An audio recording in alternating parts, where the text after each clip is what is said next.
Bible ధ్యానంలో ఇప్పుడు సామెతలు 16వ అధ్యాయము చదువుకుందాము.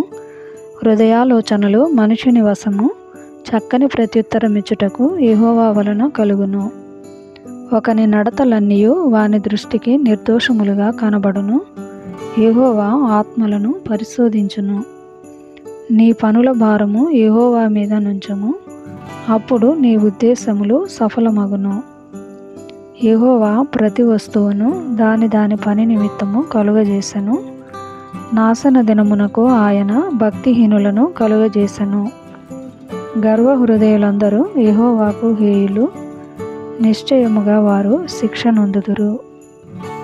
కృపా సత్యముల వలన దోషమునకు ప్రాయశ్చిత్తము కలుగును. యెహోవా యందు భయభక్తులు కలిగి ఉండుట వలన మనుషులు చెడుతనము నుండి తొలగిపోవుదురు. ఒకని ప్రవర్తన యెహోవాకు ప్రీతికరమగునప్పుడు ఆయన వాని శత్రువులను సహా వానికి మిత్రులుగా చేయును. అన్యాయము చేత కలిగిన గొప్ప వచ్చుబడి కంటే నీతితో కూడిన కొంచెమే శ్రేష్టము.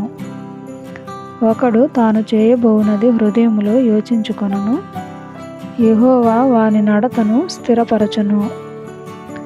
దేవోక్తి పలుకుట రాజు వశము, న్యాయము విధించుటయందు అతని మాట న్యాయము తప్పదు. న్యాయమైన త్రాసును తూనికరాళ్ళను యెహోవా యొక్క ఏర్పాటులు, సంచిలోని గుండ్లన్నీయు ఆయన నియమించెను. రాజులు దుష్టక్రియలు చేయుట హేయమైనది, నీతి వలన సింహాసనము స్థిరపరచబడును. నీతిగల పెదవులు రాజులకు సంతోషకరములు, యథార్థవాదులు వారికి ప్రియులు.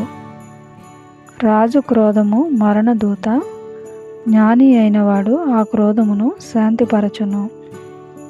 రాజుల ముఖ ప్రకాశము వలన జీవము కలుగును, వారి కటాక్షము కడవరి వానమబ్బు. అపరంజిని సంపాదించుట కంటే జ్ఞానమును సంపాదించుట ఎంతో శ్రేష్టము.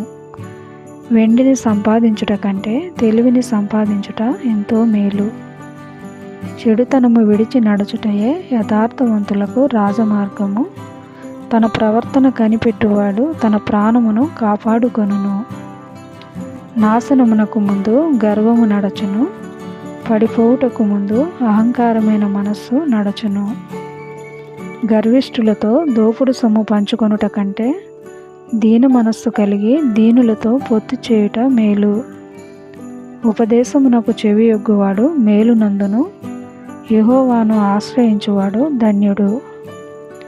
జ్ఞాన హృదయుడు వివేకి అనబడును, రుచిగల మాటలు పలుకుట వలన విద్య ఎక్కువగును. తెలివి గలవానికి వాని తెలివి జీవపు ఊట, మూఢులకు వారి మూఢత్వమే శిక్ష. జ్ఞానుని హృదయము వాని నోటికి తెలివి కలిగించును, వాని పెదవులకు విద్య విస్తరింపజేయును. ఇంపైన మాటలు తేనె పట్టు వంటివి, అవి ప్రాణమునకు మధురమైనవి, ఎముకలకు ఆరోగ్యకరమైనవి.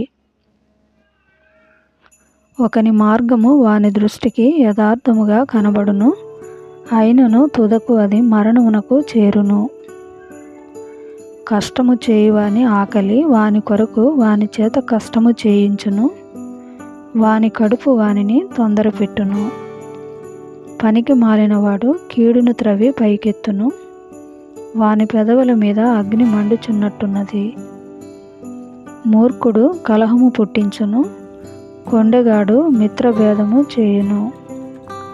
బలాత్కారి తన పొరుగు వానిని లాలన చేయును, కాని మార్గములో వాని నడిపించును. కృత్రిమములు కల్పింపవలెనని కన్నులు మూసుకొని తన పెదవులు బిగబట్టువాడే కీడు పుట్టించువాడు.